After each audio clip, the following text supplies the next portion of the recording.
সার্ভিসে মাল মারে, সার্ভিস এখন গাড়ি মারতেছে, কভার ভ্যান লুট আনলোড করে, মাসে 50,000 টাকা ইনকাম করে পারভেজ।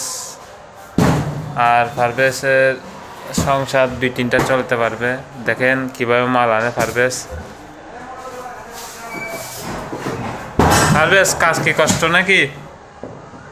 হ্যাঁ, কাজ বেশি কষ্ট। দেখেন গাইস কত কষ্ট করতেছে বেচারা।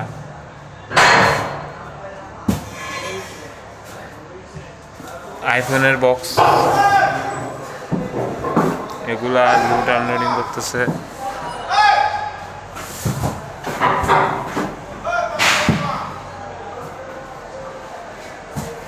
কেউ জব করতে চাইলে পারভেজের সাথে যোগাযোগ করবে, কেউ কাজ করতে চাইলে পারভেজের সাথে এসে কথা বলবেন, মাসে 50,000 টাকা কামাইতে পারবেন পারভেজের মতন।